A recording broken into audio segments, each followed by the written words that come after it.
Hello student, स्वागत है आपका फिर से एक बार साइंस की क्लास में। चैप्टर थर्ड हम पढ़ रहे थे सिंथेटिक फाइबर्स एंड प्लास्टिक।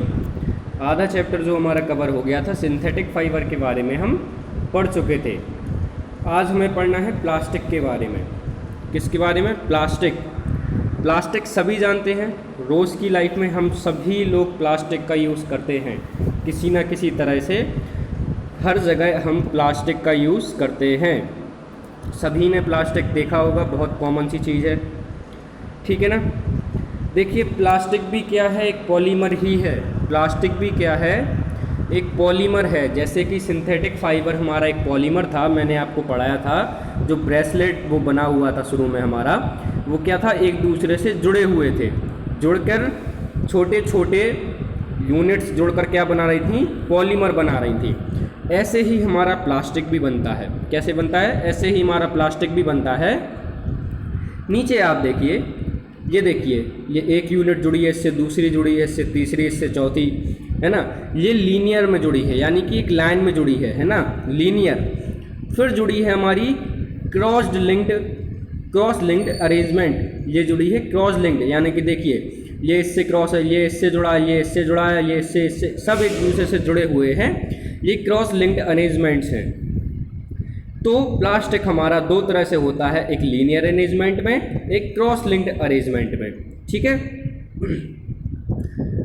देखिए क्या होता है, प्लास्टिक जो है वो सभी शेप और सभी साइज़ में अवेलेबल होते हैं, आपको पता ही होगा, है ना। जैसे कि आप यहाँ देख लीजिए, बाल्टी बनी हुई है प्लास्टिक की, अलग शेप है। कुर्सी का अलग शेप है, ये इसका अलग शेप है, ये जो बैठने का जो भी लगा हुआ है, ये गाड़ी है, इसका अलग शेप है ना।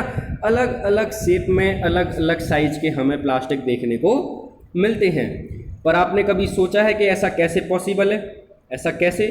तो प्लास्टिक जो है वो आसानी से मुड़ जाता है। क्या होता है? आसानी से हम इसे किसी भी फॉर्म में कन्वर्ट कर सकते हैं। मोल्डेबल है ये, है ना।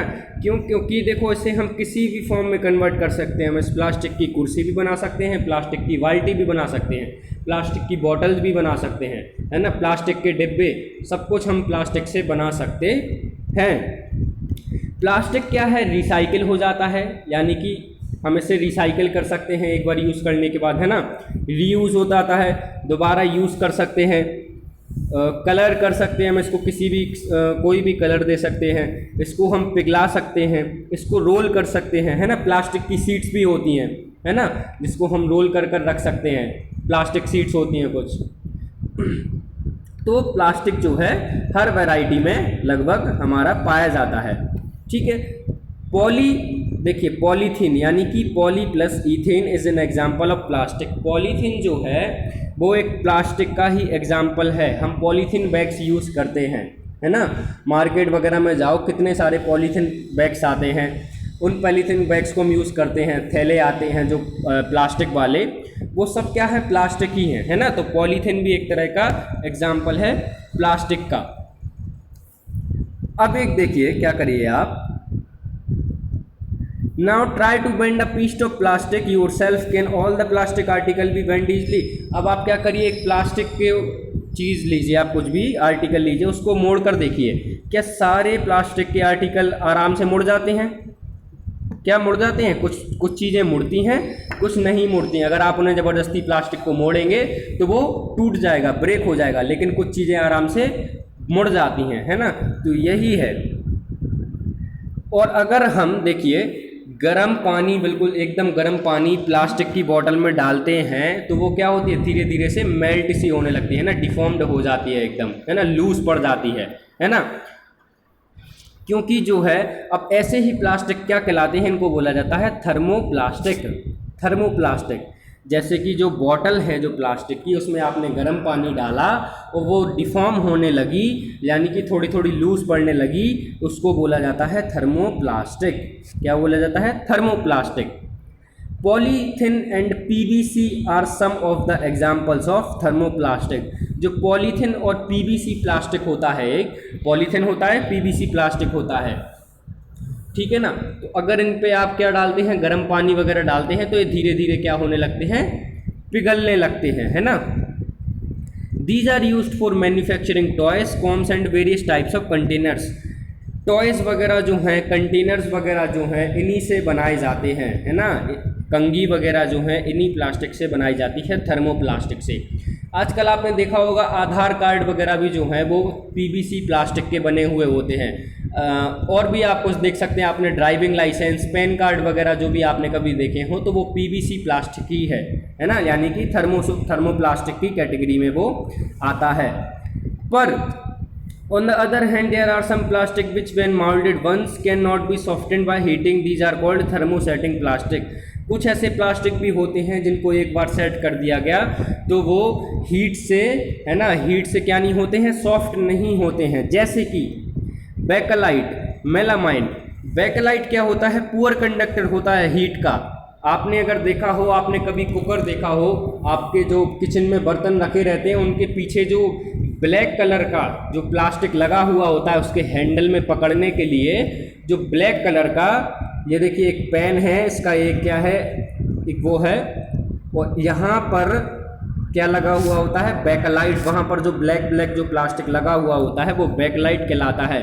तो वो हीट से नहीं पिघलता है। आपने देखा होगा कुकर कितना गर्म हो जाता है पूरा, लेकिन उसका जो बैकलाइट है वो गर्म नहीं होता है, वो नहीं पिघलता है। इसीलिए थर्मोसेटिंग प्लास्टिक का यूज़ यूटेंसिल्स में, बर्तनों में किया जाता है ना, गर्म उसको पकड़ने के लिए किया जाता है, क्योंकि वो पुअर कंडक्टर रहता है इलेक्ट्रिसिटी का। कुछ स्विचेस वगैरह भी बनाए जाते हैं, इलेक्ट्रिकल स्विचेस वगैरह भी बनाए जाते हैं। एक होता है हमारा मेलामाइन। क्या होता है, मेलामाइन, ठीक है। It resist fire and can tolerate heat better than other plastic. ये जो मेलामाइन है वो बाकी के और जो प्लास्टिक रहते हैं उनसे काफ़ी अच्छी हीट को सहन कर सकता है ना, और अच्छी हीट को सहन कर सकता है, यानी कि आसानी से पिघलता नहीं है। इसका यूज़ फ्लोर के टाइल्स बनाने में किया जाता है, किचन वेयर बनाने में किया जाता है, इन सब चीज़ों में इसका यूज़ जो है वो किया जाता है मेलामाइन का, ठीक है। और देखिए आगे हम पढ़ते हैं, plastics are materials of choice today if we think of storing a food item, water, milk, pickle, dry food etcetera, plastic container seems most convenient. अगर हम आजकल देखें तो हम जो भी कुछ स्टोर करते हैं, दूध हो गया, पानी हो गया, है ना, कोई भी फूड का आइटम हो गया, अचार हो गया, सब कुछ हम प्लास्टिक के डिब्बों में, प्लास्टिक की बॉटल्स में रखते हैं। क्यों रखते हैं, क्योंकि ये आराम से लाइट वेट होते हैं, इनका ज़्यादा वजन नहीं होता है, कम प्राइस में मिल जाते हैं। आपने देखा होगा छोटे छोटे प्लास्टिक के डिब्बे 20-20, 30-30 रुपए के आ जाते हैं, है ना। अच्छी खासी इनकी स्ट्रेंथ रहती है और हैंडल करने में भी इजी होते हैं, है ना। आप एक स्टील का डब्बा लेके जाइए, एक प्लास्टिक का डब्बा लेके जाइए, वो ज़्यादा लाइट वेट होगा, है ना। तो इसीलिए हम प्लास्टिक का यूज़ ज़्यादा करते हैं। और देखिए प्लास्टिक का यूज़ जो है वो भले ही हल्के होते हैं, भले ही मेटल से हल्के होते हैं, पर उनको कार में भी यूज़ किया जाता है, एयरक्राफ्ट्स में भी यूज़ किया जाता है, यानी कि जो हवाई जहाज़, एरोप्लेन वगैरह होते हैं, स्पेस क्राफ्ट्स वगैरह, है ना, उनमें भी यूज़ किया जाता है। स्पेस क्राफ्ट्स यानी कि जो स्पेस पे रॉकेट वगैरह जाते हैं, हर जगह प्लास्टिक का यूज़ किया जाता है। अगर हम बात करने बैठ जाएं तो हर जगह ही प्लास्टिक का यूज़ है। चप्पल से लेके फर्नीचर, डेकोरेशन, सब कुछ प्लास्टिक का ही आजकल लगभग बनने लगा है। हर जगह आपको प्लास्टिक देखने को मिलेगा। प्लास्टिक क्या होता है, नॉन रिएक्टिव होता है, यानी कि इसमें जंग नहीं लगती है ना। प्लास्टिक में कभी जंग लगते हुए देखा है क्या आपने? लोहे में जंग लग जाती है, लेकिन प्लास्टिक में क्या नहीं लगती है, जंग नहीं लगती है। प्लास्टिक जो है हल्का रहता है, स्ट्रॉन्ग रहता है और ज़्यादा टाइम तक चलता है। क्या रहता है, बहुत ज़्यादा हल्का रहता है, स्ट्रॉन्ग रहता है। आपने पिछले के ज़माने में देखा होगा, अगर आपके ग्रैंड पेरेंट्स वगैरह हों, दादा दादी, तो उनसे पूछिएगा कि वो पहले के ज़माने में जो मग वगैरह है, जग है जो, वो कैसे यूज़ करते थे। तो स्टील वगैरह के, लोहे के, पीतल के, इनके जग वगैरह यूज़ करते थे, है ना। लोहे का तो नहीं, लेकिन पीतल वगैरह, स्टील का, इनका जग यूज़ होता है। लेकिन आजकल आप देखें प्लास्टिक के जग यूज़ होने लगे हैं, है ना, क्योंकि वो काफ़ी हल्के रहते हैं। प्लास्टिक की बाल्टियाँ हम यूज़ करते हैं, पहले लोहे की बाल्टियाँ यूज़ करी जाती थी, आजकल हम प्लास्टिक की करते हैं, क्योंकि वो हल्का रहता है, ज़्यादा स्ट्रॉन्ग रहता है और ज़्यादा टाइम तक चलता भी है, इसीलिए हम प्लास्टिक का यूज़ करते हैं।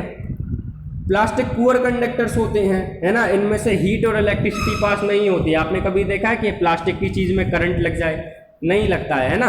इसीलिए किसी को करंट वगैरह लग भी रहा हो तो हम प्लास्टिक का कोई चीज़ लेके उसको दूर करते हैं, यानी या फिर आपकी जो स्लीपर्स वगैरह हैं प्लास्टिक वगैरह उनमें भी यूज़ होता है, या तो रबड़ की होंगी या प्लास्टिक वाली स्लीपर्स भी आती हैं, है ना, तो उनको पहनकर आप करंट वगैरह जो भी अगर कहीं पर डर हो तो वहाँ काम कर सकते हैं, है ना। कहने का मतलब यही है कि आप देखिए कुर्सी वगैरह पे चढ़कर ही आप कोई करंट वाली जगह पर कुछ काम करते हैं, क्योंकि प्लास्टिक पे जो है वो करंट नहीं दौड़ता है ना, उसमें करंट पास नहीं होता है, हीट भी पास नहीं होती है, ज़्यादा गर्म भी नहीं है, मेल्ट हो जाएगा, पिघल जाएगा, लेकिन उसमें ऐसी हीट पास नहीं होती है ना, गर्म वैसा नहीं होगा, या तो वो पिघल जाएगा लेकिन वो गर्म नहीं होगा। और देखिए आप plastic find extensive use in the health care industry, some examples of their use are the packaging of tablets, packaging of tablet वगैरह जो दवाइयाँ आती हैं, है ना, ये सब क्या है, threads use for stitching bound, जो हमारे घाव सिलने के लिए जो धागा यूज़ किया जाता है, सिरिंजेस वगैरह में, है ना, जो इंजेक्शंस वगैरह लगते हैं, सब कुछ में प्लास्टिक का ही लगभग यूज़ किया जाता है, इंजेक्शन भी प्लास्टिक का ही बना होता है, सिरिंज जो है वो भी प्लास्टिक की बनी हुई होती है, ग्लव्स कुछ हैं जो डॉक्टर्स के वो भी प्लास्टिक के ही बने हुए होते हैं, है ना। Some plastic cookware is used in microwave oven जो होता है जिसके अंदर हम चीज़ें पकाते हैं, बेक करते हैं, जैसे कि केक वगैरह हो गया, पेस्ट्री हो गई, इन सबको हम, तो वो भी प्लास्टिक उसमें यूज़ किया जाता है, प्लास्टिक में उसको रख दें, लेकिन प्लास्टिक गर्म नहीं होगा, आपका खाना पककर बाहर निकल आएगा, है ना। तो हर जगह लगभग प्लास्टिक का ही यूज़ किया जा रहा है। और अगर हम देख लें फायर प्रूफ प्लास्टिक भी आते हैं, आप देखें कि जो आग बुझाने के लिए जो लोग आते हैं तो वो लाल कलर की एक ड्रेस पहने रहते हैं, और भी जो ड्रेसेस पहने रहती हैं वो भी प्लास्टिक की ही बनी होती है, जबकि प्लास्टिक में आग लगती है, लेकिन कुछ प्लास्टिक जो हैं उनमें आग नहीं लगती है, फायर प्रूफ होते हैं, है ना। तो उनकी जो ड्रेस रहती है उस पर भी प्लास्टिक की ही कोटिंग होती है, यानी कि फायर प्रूफ भी है प्लास्टिक, सब नहीं लेकिन कुछ प्लास्टिक की भी बहुत सारी वेराइटीज़ होती हैं। प्लास्टिक बस जो है हमारा थोड़ा सा इन्वायरमेंट में गड़बड़ा जाता है ना, इन्वायरमेंट अगर हम लें तो वहाँ पर थोड़ा सा गड़बड़ा जाता है, क्यों, क्योंकि प्लास्टिक को डिस्पोज करना सबसे बड़ी प्रॉब्लम है, प्लास्टिक हमारा ख़त्म नहीं होता है। अगर आप पॉलीथीन वगैरह जो रास्ते में फेंक देते हैं, प्लास्टिक की चीज़ें वो फेंक देते हैं, वो नष्ट नहीं होती हैं, वो क्या है, नॉन बायोडिग्रेडेबल हैं। बायोडिग्रेडेबल क्या होती हैं, जो कि बैक्टीरिया से और माइक्रो ऑर्गेनिज्म के द्वारा नष्ट हो जाती हैं कुछ दिनों में, कुछ हफ्तों में, महीनों में, लेकिन हमारा प्लास्टिक की चीज़ें जो हैं वो मिट्टी में दफन हो जाती हैं, लेकिन वो क्या नहीं होती हैं, वो बायोडिग्रेड नहीं होती हैं, नष्ट नहीं होती हैं, है ना। तो यहाँ पर थोड़ा सा गड़बड़ा जाता है काम हमारा। जैसे कि पील्स ऑफ वेजिटेबल, छिलके वगैरह हैं जो वेजिटेबल्स के, आलू प्याज के छिलके, वो बायोडिग्रेडेबल हैं, यानी कि 1-2 हफ्ते में लगभग नष्ट हो जाते हैं, बैक्टीरिया माइक्रो ऑर्गेनिज्म उन सबको खा जाते हैं, है ना। पेपर भी हमारा 10 से 30 दिन में हो जाता है, कॉटन क्लॉथ्स भी हो जाते हैं 2 से 5 महीने में, वुड भी, लकड़ी भी हमारी 10 से 15 साल लगते हैं, लगभग नष्ट हो जाती है, वूलन क्लॉथ्स भी लगभग 1 साल लगता है और नष्ट हो जाती है। लेकिन हमारा जो टिन, एल्युमिनियम और जो भी मेटल वगैरह है, लोहा वगैरह है, पीतल है, ये सब इनको लगभग 100 से 500 साल लग जाते हैं। कितने? 100 से 500 साल लग जाते हैं इन्हें नष्ट होने में, नष्ट नहीं होते हैं, जहाँ पर डले रहे तो वहीं पर डले रहेंगे और अंदर मिट्टी के चले जाएंगे, लेकिन नष्ट नहीं होंगे। और जो प्लास्टिक है उनको तो पता नहीं और कितने 500 से भी ज़्यादा साल, इतने हज़ारों साल लग जाते हैं प्लास्टिक को नष्ट होने में, क्योंकि ये क्या है, नॉन बायोडिग्रेडेबल है। तो भैया अब इसका इलाज क्या है? तो इसका इलाज यही है कि प्लास्टिक को जो है, अच्छा एक और नुकसान है, आप जो प्लास्टिक की पॉलीथीन्स वगैरह, जो पन्नियाँ जो आप रास्तों में फेंक देते हैं, उनको एनिमल्स, देखिए कहीं एनिमल जहाँ गंदगी में खाना खा रहे होते हैं, कुछ अपना खाना ढूंढ रहे होते हैं, वहीं प्लास्टिक भी डले रहते हैं, प्लास्टिक की पॉलीथीन वगैरह। सोचिए अगर वो उनके गले में चली जाएगी तो उनकी फूड पाइप जो है वो ब्लॉकेज हो जाएगा, उसमें ब्लॉक हो जाएगी, है ना, मर भी सकते हैं इससे, वो बिल्कुल चोक हो जाएगी उनकी रेस्पिरेटरी सिस्टम, सांस नहीं ले पाएंगे वो।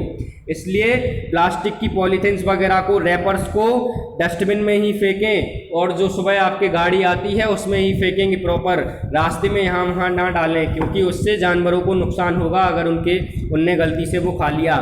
और हो सके तो प्लास्टिक की चीज़ों का कम ही यूज़ करें, जैसे कि प्लास्टिक की पॉलीथीन वगैरह है, आपको बैग्स वगैरह यूज़ करना है, थैले का यूज़ करना है, कपड़े के थैले का यूज़ करें, कॉटन के, जूट के, है ना, लेकिन प्लास्टिक को कम यूज़ करें। अभी बीच में सरकार ने भी बैन लगाया था प्लास्टिक पे, है ना, क्योंकि जो प्लास्टिक है वो काफ़ी ज़्यादा हानिकारक होता है ना, बायोडिग्रेड नहीं होता है, जल्दी नष्ट नहीं होता है, इसलिए प्लास्टिक का कम यूज़ करें अपन। तो यही था हमारा प्लास्टिक के बारे में लगभग। बाकी हमारा चैप्टर यहीं पे ख़त्म होता है। कुछ यहाँ पर हमारे वर्ड्स दिए गए हैं, कुछ कठिन वर्ड्स दिए गए हैं, इनको भी आप एक बार पढ़कर देख लीजिए, है ना। सारे वर्ड्स दिए गए हैं, सबके मीनिंग आप पढ़कर देख लीजिए, जो भी आपको नहीं बने आप मेरे से पूछ सकते हैं डाउट सारे, ठीक है। चैप्टर यहीं पे ख़त्म होता है, इसकी PDF आपको सेंड कर दी जाएगी। कोई भी चैप्टर में डाउट हो तो प्लीज़ मेरे को पूछिए, कॉल कर मैसेज करके, आपको जैसा भी कंफर्टेबल लगे। कॉपी चेक हो सकती है आपकी 1-2 दिन में, और अब से शायद लाइव क्लासेस भी शुरू हो सकती हैं कुछ दिन में। तो अपना काम पूरा रखें और जो भी चीज़ें समझ में ना आए उनको देखें, बुक रीडिंग लगाएं और लेक्चर्स को पूरा पढ़ें, पूरा सुने लेक्चर्स को, ठीक है। चलिए यहाँ पर मैं आपकी वीडियो फिनिश करता हूँ। थैंक यू बच्चों।